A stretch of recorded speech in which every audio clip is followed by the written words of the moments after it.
ദില്ലി ദാലി പോഡ്കാസ്റ്റിൻ്റെ our world in 7 minutes എന്ന podcast പരമ്പരയിലെ അടുത്ത അധ്യായത്തിലേക്ക് സ്വാഗതം. ഞാൻ എസ് ഗോപാലകൃഷ്ണൻ.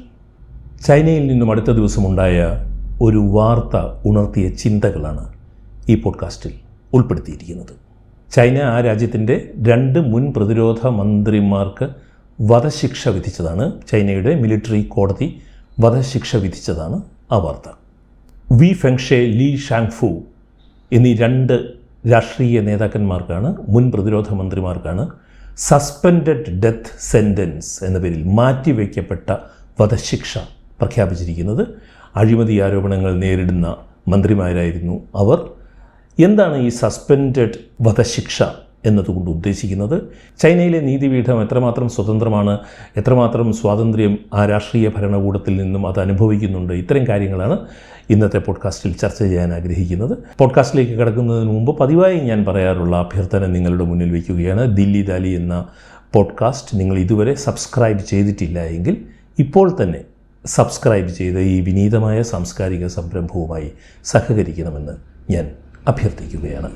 ഇനി അവർ വേൾഡ് ഇൻ 7 മിനിറ്റ്സ് എന്ന പോഡ്കാസ്റ്റ് പരമ്പരയിലെ പുതിയ അധ്യായത്തിലേക്ക് പോകാം. ചൈനയിൽ നീതി, രാഷ്ട്രീയം, അധികാരം, സ്വാതന്ത്ര്യം, ഒരു സാംസ്കാരിക വായന. ചൈനയിലെ സൈനിക കോടതിയാണ് 2 മുൻ പ്രതിരോധ മന്ത്രിമാർക്കെതിരെ സസ്പെൻഡഡ് ഡെത്ത് സെൻറ്റൻസ്, മാറ്റിവെച്ചിരിക്കുന്ന വധശിക്ഷ പുറപ്പെടുവിച്ചിരിക്കുന്നത്. 2 കൊല്ലത്തേക്കാണ് ഈ വധശിക്ഷ മാറ്റിവെച്ചിരിക്കുന്നത്. ഈ 2 വർഷത്തിനകം ചിലപ്പോൾ പുനഃപരിശോധനയിൽ ഈ വധശിക്ഷയ്ക്ക് ഇളവ് വരാൻ സാധ്യതയുണ്ട്. അങ്ങനെയാണെങ്കിൽ അവർ ജീവപര്യന്തം തടവ് ശിക്ഷ അനുഭവിക്കേണ്ടി വരും. ഇതാണ് ഈ സസ്പെൻഡഡ് ഡെത്ത് സെൻറ്റൻസ് എന്നതുകൊണ്ട് ചൈനയിൽ ഉദ്ദേശിക്കുന്നത്. ഇനി നീതി, ന്യായം, ഭരണകൂടം, രാഷ്ട്രീയം തുടങ്ങിയ കാര്യങ്ങളിൽ ചൈനീസ് കോടതി, പൗരസ്വാതന്ത്ര്യം തുടങ്ങിയ കാര്യങ്ങളിൽ, അല്ലെങ്കിൽ വ്യക്തി സ്വാതന്ത്ര്യം തുടങ്ങിയ കാര്യങ്ങളിൽ ചൈനീസ് കോടതി എത്രമാത്രം സ്വാതന്ത്ര്യം അനുഭവിക്കുന്നുണ്ട് എന്ന വിഷയത്തെക്കുറിച്ചാണ് ആധുനിക ചൈനയുടെ രാഷ്ട്രീയ ചരിത്രത്തിൻ്റെ പശ്ചാത്തലത്തിൽ നാം അന്വേഷിക്കാൻ ശ്രമിക്കുന്നത്. ചൈനയുടെ ജുഡീഷ്യൽ സിസ്റ്റം എങ്ങനെയാണ് പ്രവർത്തിക്കുന്നത്? ഇന്ത്യയുമായി താരതമ്യം ചെയ്യുമ്പോൾ വലിയ വ്യത്യാസമാണുള്ളത്. പാശ്ചാത്യ ജനാധിപത്യ രാജ്യങ്ങളുമായി താരതമ്യം ചെയ്യുമ്പോഴും വലിയ വ്യത്യാസങ്ങളാണ് ഉള്ളത്. ഓരോ രാജ്യത്തിൻ്റെയും ജുഡീഷ്യൽ സിസ്റ്റം വർക്ക് ചെയ്യുന്നത് അതാത് രാജ്യത്തിൻ്റെ നീണ്ടകാലത്തെ സാംസ്കാരിക ചരിത്രത്തിൻ്റെയും പാരമ്പര്യങ്ങളുടെയും ഒക്കെ ബാക്കിയായിട്ടായിരിക്കും. അതുകൊണ്ട് എന്തെങ്കിലും ഒരു താരതമ്യം നടത്തി അത് ശരി, അത് തെറ്റ്, ഇത് ശരി, ഇത് തെറ്റ് എന്ന് പറയുന്ന രീതിയിൽ രാജ്യങ്ങളുടെ ജുഡീഷ്യൽ സിസ്റ്റത്തിനെ താരതമ്യം ചെയ്യുമ്പോൾ ചിലപ്പോൾ പിശക് വരാനുള്ള സാധ്യതയുണ്ട്. അതുകൊണ്ട് ഈ പോഡ്കാസ്റ്റ് ആ ഉദ്യമത്തിന് ഇറങ്ങി പുറപ്പെടുന്നില്ല.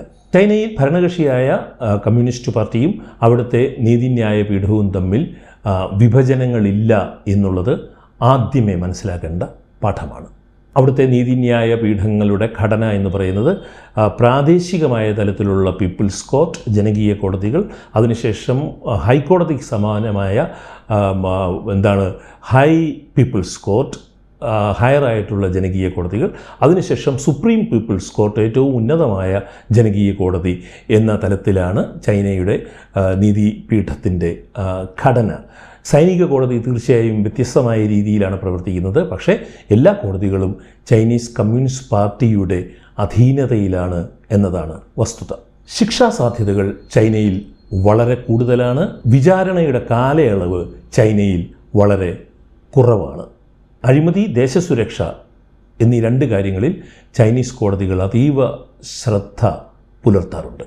ഒരു കാര്യം ഞാനിവിടെ വളരെ ഊന്നി പറയാൻ ആഗ്രഹിക്കുന്നു. വ്യക്തി സ്വാതന്ത്ര്യത്തിൽ ഊന്നിയിട്ടുള്ള ഒരു നീതിപീഠമല്ല ചൈനയിൽ ഉള്ളത്. ദേശത്തിൻ്റെ സുരക്ഷയും കമ്മ്യൂണിസ്റ്റ് പാർട്ടിയുടെ അപ്രമാദിത്വവുമാണ് ചൈനീസ് കോടതിയെ സംബന്ധിച്ചിടത്തോളം, ചൈനീസ് കമ്മ്യൂണിസ്റ്റ് പാർട്ടിയുടെ അധികാരവുമാണ് ചൈനീസ് കോടതിയെ സംബന്ധിച്ചിടത്തോളം ഏറ്റവും സുപ്രധാനമായ കാര്യം, മാനദണ്ഡം. അങ്ങനെ നോക്കുമ്പോൾ പാശ്ചാത്യ നീതിപീഠങ്ങളുമായും ഇന്ത്യയിലെ നീതിപീഠങ്ങളുമായും തികച്ചും വ്യത്യസ്തമായൊരു ഘടനയാണ് ചൈനയിലെ നീതിന്യായ വ്യവസ്ഥയ്ക്കുള്ളത്. ഷീ ജിൻപിങ്ങിൻ്റെ നേതൃത്വത്തിലുള്ള ഭരണം അഴിമതിക്കെതിരെ അതിശക്തമായ നിലപാടുകൾ എടുക്കുന്നതിനാൽ അഴിമതിക്കെതിരെയുള്ള നിയമ നടപടികളും കോടതി നടപടികളും വളരെ പെട്ടെന്നാണ് ചൈനയിൽ നീങ്ങാറുള്ളത്. അതിൻ്റെ ഭാഗമായിട്ടാണ് ഈ പുതിയ വിധി വന്നിരിക്കുന്നത്. ഇനി ചൈനയിലെ സൈനിക കോടതിക്ക് മറ്റ് കോടതികളുമായിട്ട് വ്യത്യാസമുണ്ടോ എന്നുള്ളത് പെട്ടെന്ന് 1-2 വാചകങ്ങളിൽ ഞാൻ പറയാൻ ശ്രമിക്കാം. ചൈനയിലെ എല്ലാ കോടതികളും പോലെ തന്നെ ചൈനയുടെ സൈനിക കോടതിയും ചൈനീസ് കമ്മ്യൂണിസ്റ്റ് പാർട്ടിയുടെ പൂർണ്ണമായ അധീനതയിൽ ഉള്ളതാണ്. അതായത് ചൈനയിലെ ദ പീപ്പിൾസ് ലിബറേഷൻ ആർമി എന്ന് പറയുന്നത് ചൈനീസ് കമ്മ്യൂണിസ്റ്റ് പാർട്ടിയുടെ പൂർണ്ണ അധീനതയിൽ പ്രവർത്തിക്കുന്ന സൈന്യമാണ്. ഒരൊറ്റ വാചകത്തിൽ പറയാം ചൈനയിൽ എങ്ങനെയാണ് മിലിറ്ററി വർക്ക് ചെയ്യുന്നത് എന്നുള്ളത്. The party controls the gun എന്നാണ്. പാർട്ടിയാണ് തോക്ക് നിയന്ത്രിക്കുന്നത്. ഈ പോഡ്കാസ്റ്റിൽ ഞാൻ പറയാൻ ഉദ്ദേശിക്കുന്നത് ഒറ്റ കാര്യമാണ്, എങ്ങനെയാണ് ചൈനയിൽ പാർട്ടിയും ഭരണകൂടവും അധികാരവും നീതിപീഠവും പരസ്പരം ഇടപഴകുന്നത്, ഇടകലർന്ന് വർത്തിക്കുന്നത് എന്നത് മാത്രമാണ് പറയാൻ ഉദ്ദേശിക്കുന്നത്.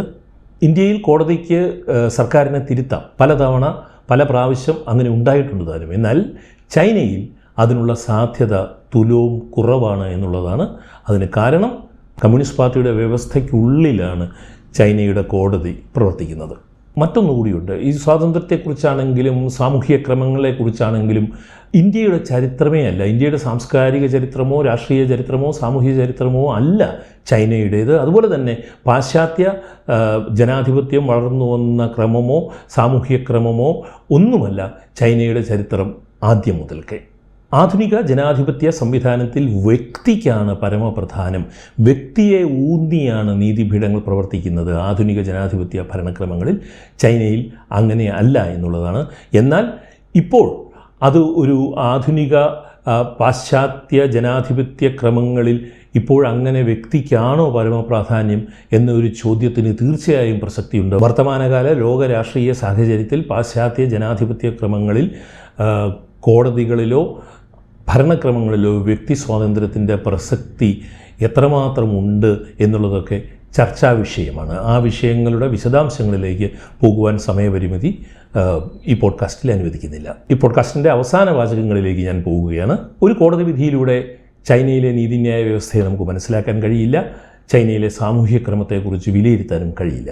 ഒരു സമൂഹം നീതി, അധികാരം, വ്യക്തി സ്വാതന്ത്ര്യം, ശിക്ഷ എന്നിവയെ എങ്ങനെ നോക്കിക്കാണുന്നു എന്നതിനെ അടിസ്ഥാനപ്പെടുത്തിയായിരിക്കും അവിടുത്തെ നീതിപീഠങ്ങൾ പ്രവർത്തിക്കുന്നത്.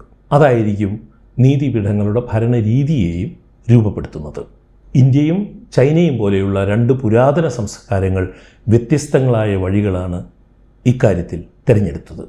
ഏതു വഴിയാണ് ശരി എന്ന ഉത്തരത്തിലേക്ക് ചാടുന്നതിന് മുൻപ് എങ്ങനെയാണ് സാമൂഹ്യക്രമവും സ്വാതന്ത്ര്യവും തമ്മിലുള്ള സന്തുലിതാവസ്ഥ ഓരോ സമൂഹവും നിലനിർത്തുന്നത് എന്നത് അന്വേഷിക്കുന്നതാണ് ഈ കാലഘട്ടം നമ്മുടെ മുന്നിൽ മുന്നോട്ട് വയ്ക്കുന്ന ഏറ്റവും പ്രധാനപ്പെട്ട ചോദ്യം.